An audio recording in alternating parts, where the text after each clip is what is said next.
정승이 어떻게 처음 애인을 만나게 되었는지 수미에게 이야기한 곳은 두 사람이 함께 묵은 호텔방 아니었다. 수미는 웃으며 정승의 그런 이야기를 듣다 문득 거울 속 자신의 얼굴이 보일 때, 혹은 차 좀 우리고 올게 라고 말하며 뜨거운 물을 컵 안에 따를 때, 그러다 뜨거운 김이 얼굴로 들이닥칠 때 문득 삶이 저곳에서도 다른 모습으로 진행되고 있음을, 그 선명한 당연함을 그 순간 이해하게 되고는 하였다.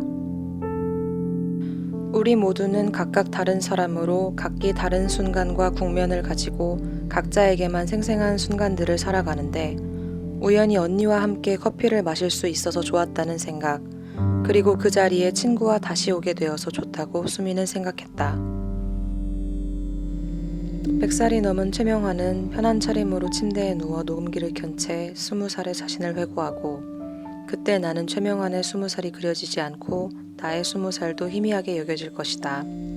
그러나 빗나갈 것을 생각하지 않고 그것이 정해진 미래라고, 우리는 미래에 마주 앉아 서로의 이야기를 듣게 될 것이라고, 그것을 여러 번 반복하여 익히고 걸치고 입어버리면 나는 그 순간을 어느 순간 겪어버릴지 모른다. 미래에 익숙해지고 미래를 손에 만져본 적이 있는 사람으로 살아갈 수 있을 것이다. 그리고 나서는 문을 열고 나가 하던 일을, 가던 일을 이어나갈 것이다. 수미는 몸을 떨다 다시 잠이 든 언니의 얼굴을 보면서 교도소에서 나온 사람들은 어떻게 사는 거지 생각했다. 이렇게 살아있지만 젊은 얼굴이지만 수미는 언니가 인생을 완전히 엎질러 버렸다고 생각했다. 어떻게 생각해도 평범한 미래가 보이지 않았다. 완전히 잘못되었다. 학교를 나와 버스를 타고 매일매일 버스를 타며 지나는 풍경들을 나는 결코 잊지 않을 것이다. 수미는 그것을 누구에게도 들리지 않게 작은 목소리로 입 밖에 내어 말했다. 언덕을 따라 등을 맞대고 지어진 집들과 아파트와 옥상과, 다시 코너를 돌면 바다가 보였고 목욕탕의 굴뚝은 연기를 뿜고 있었다. 이것을 어딘가에 다 적어둘 것이라고 생각했다. 수미가 자주 하는 생각이 있었다. 그것은 커다래서 입이 보이지 않는, 그 정도로 커다란 물고기 입속으로 사람들이 배낭을 메고 유유히 헤엄쳐 들어가는 것이었다. 물고기는 너무나 커다랬고 바닷속이었지만 왜인지 공기도 부족하지 않았고, 사람들은 배낭에 쌓아온 자신의 물건들을 물고기 뱃속에 부리고는, 그러니까 책상, 의자, 이불 같은 것을 잘 정리해두고 살았다. 그 바다는 부산일 것 같지는 않다. 그러나 부산일 수도 있다. 그 물고기가 실은 영도였다던가, 전래동화는 그런 식이지 않나 싶지만 아무튼 영도일 리는 없다. 내가 최명환을 처음 만난 곳은 부산 중구 대창동 부원아파트 안 부원목욕탕이었다. 나는 탕 속의 최명환을 보며 희고 큰 사람이라고 생각했다. 몸이 희고 키가 큰 그 사람은 내 몸에 자기가 가져온 외국 어디서 사왔다는 소금을 발라주었다. 나는 몸에 발린 소금을 문지르며 소금이 녹아가는 것을 보았다. 소금은 몸 위에서 반짝이다 곧 녹아 물방울이 되었다. 목욕탕에 들어오기 전 나는 부원 아파트 주변을 걷고 있었다. 오래된 건물들을 보면 늘 들어가 보고 싶었는데, 그중 부원 아파트, 아니 부원 맨션인가, 아무튼 그곳에 관심을 갖게 된 것은 내가 묵는 호텔의 창을 열면 정면에 부원 아파트가 보였고 아파트 중간에 목욕탕이라고 쓰여 있었기 때문이다. 아파트 안에 목욕탕이 있는 것일까? 그게 어떤 식으로 가능한 거지 생각하며 나란히 또 가끔은 언덕을 따라 들쑥날쑥 지어진 오래된 건물들을 창너머로 바라보았다. 밥을 먹고 나와 부산 데파트 1층의 가게들을 구경하였다. 수석을 파는 가게와 오래된 동전을 파는 가게에서 구경을 하는 듯 마는 듯 하며 소극적인 자세로 가게 앞에 서서 작고 신기한 물건들을 구경하였다. 그 뒤로 들른 곳은 용두산 아파트였다. 부산역에서 차이나타운을 지나 중앙동을 걷다 광복동, 남포동을 향하면 국제시장 근처에 용두산 아파트가 있었다. 옛날 아파트들 중에는 몇 세대 되지 않는 한두 동의 건물이 도심에 왜 여기 있는 거지?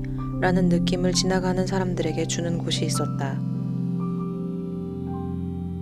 용두산 아파트를 향해 가며 옛날 유나백화점 건물이었던 곳을 지나고 이 건물 6층 남자 화장실에서 82년 한 대학생이 유인물을 뿌렸다는 것을 떠올렸다. 거기서는 미문화원 전경이 보였을 것이다. 창가로가 멀리 내다보아야 보이는 지금은 근대 역사관이 된 부산 미문화원 건물을 보았다. 어디에서는 무엇이 보이고 또 그곳에서는 다른 것이 보이고 무언가를 보기 위해 높은 곳에 오르고 숨기 위해 창문을 닫고 몸을 숙인다. 그런데 어떤 장면은 아무것도 남지 않는다.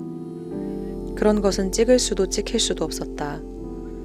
보는 사람은 있었을까 그것조차 알 수 없다.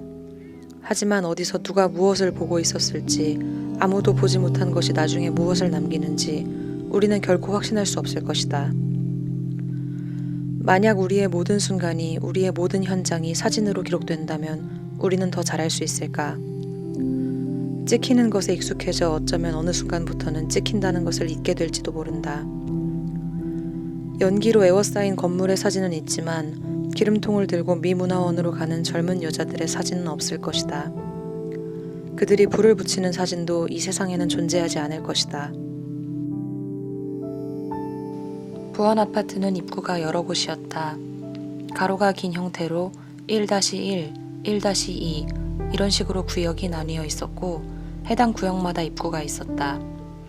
큰 길에서 아파트를 향해 들어가면 주차장 사이로 입구가 보였고 입구 뒤의 계단을 따라 올라갈 수 있었다. 한층을 더 올랐을 때 부원아파트 재개발 관련 회의 공지가 붙어 있었다. 회의 일자는 어제였다. 나는 잠시 주민으로 회의에 참석하는 상상을 하다가 말았다. 도착이 하루 늦어져 버렸다는 생각이 들었다. 만약 오늘이었다면 주인으로 참석할 수 있었을 것만 같았다. 이곳은 70년대에 지어진 아파트였고 얼마나 많은 사람들이 오간 것일까? 그때부터 이곳에서 계속 살고 있는 사람도 있을까? 의외로 많을지도 모르겠다는 생각이 들었다.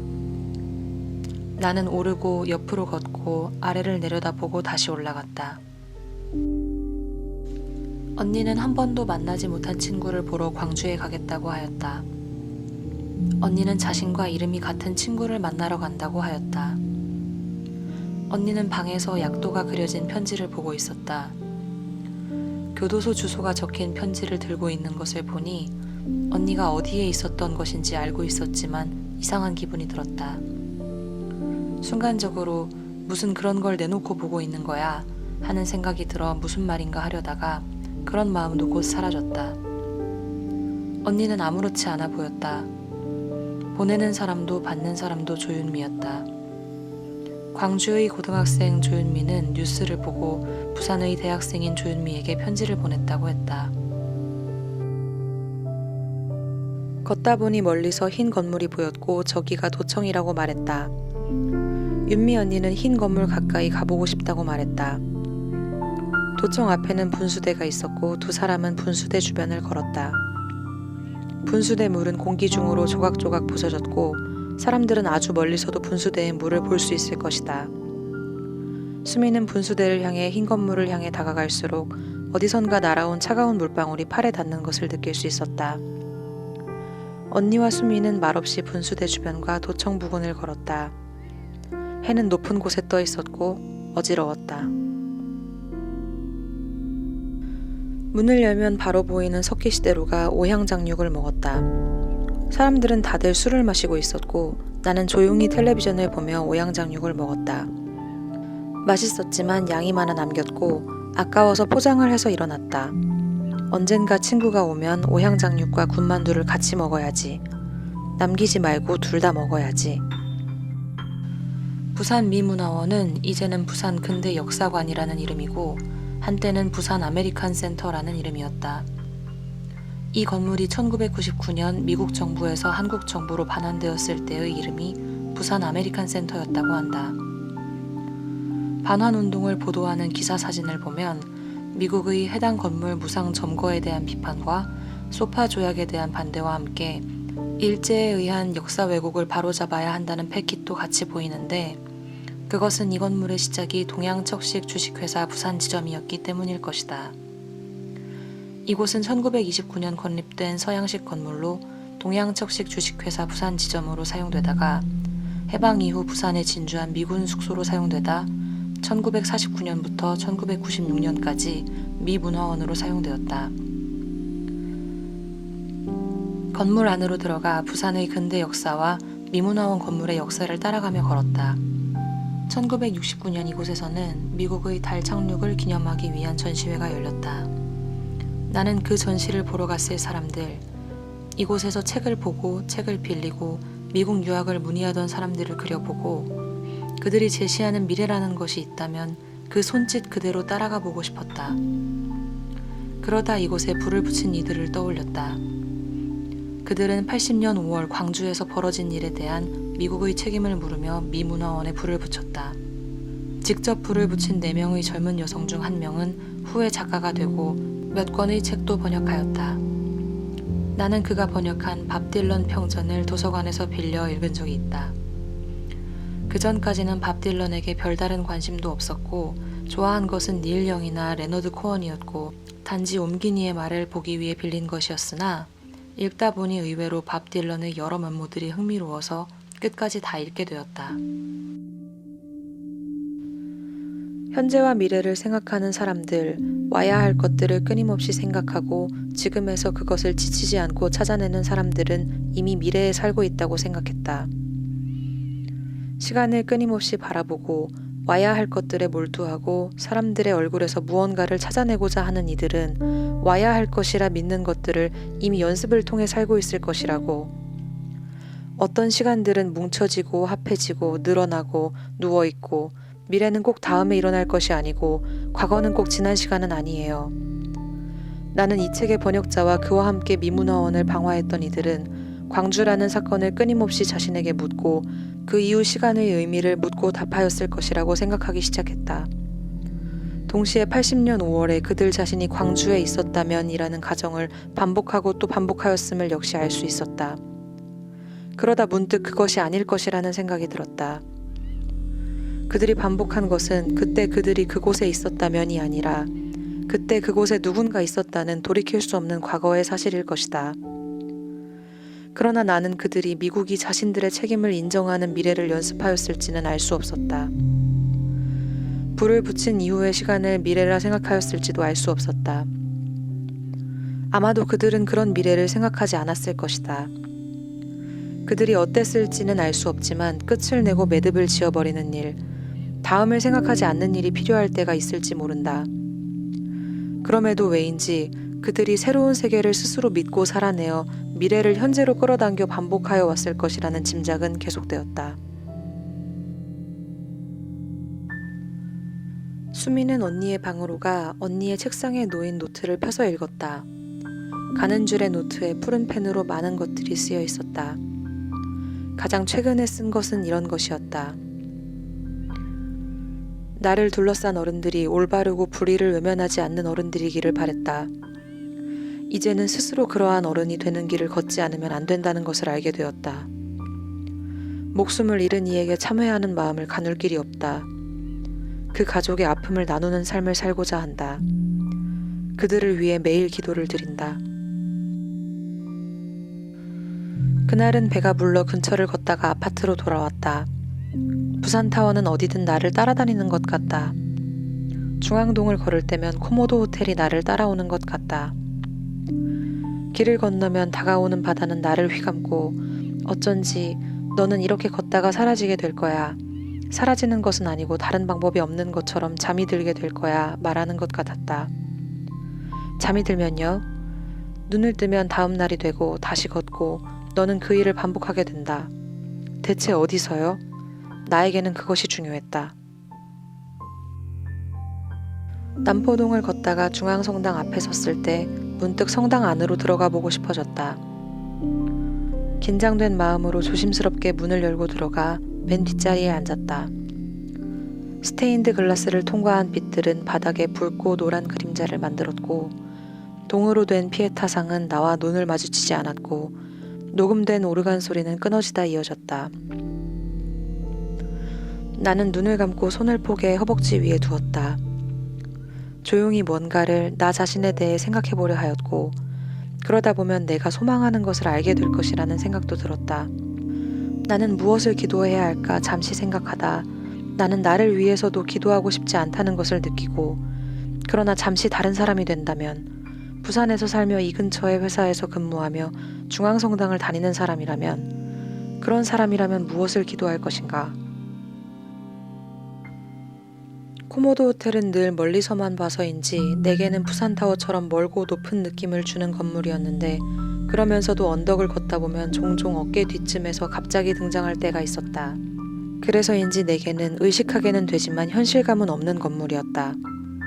그런데 오늘 호텔을 운영하는 대표의 인터뷰를 읽다 보니 이전보다는 구체적인 실체로 가깝게 다가왔다. 대표는 여성으로 인정을 받지 못하거나 힘들 때도 있었지만 어려움을 헤치며 해나가고 있다고 말했다.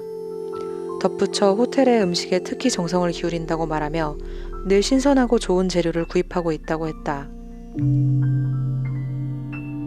부산역으로 가 부산항국제여객터미널까지 걸었다. 배는 저곳에 있고 언제나 출발을 하고 가는 사람들이 있고 가끔 도착하는 사람들을 못 볼 때도 있지만 가는 사람들이 있는 것처럼 오는 사람들이 있다. 벤치에 앉아 멀리 있는 커다란 흰 배를 보고 예상보다 한적한 그곳에서 사람들의 발소리와 외국어 안내방송과 뱃고동 소리를 들었다. 벤치에서 옆으로 누웠을 때 흔들리는 바닷물이 더 잘 보이고 여기에 오면 어딘가로 갈 수 있다는 것이, 그 사실이 나를 안심하게 했다. 한진중공업 입구에서 내려 복례성당을 향해 걸었다. 조용히 계단을 올라 문을 열고 안으로 들어가 뒷자리에 앉았다. 어느 성당이건 스테인드 글라스는 아름다운 그림자를 만들었고 노란색 붉은색 그림자는 흐린 테두리를 만들며 흔들렸고, 나는 최전생은 누구를 위해 무엇을 위해 기도하나 잠시 생각했고 또다시 조용히 자리를 잡고 기도하는 사람들을 의식하며 조용히 눈을 감았다.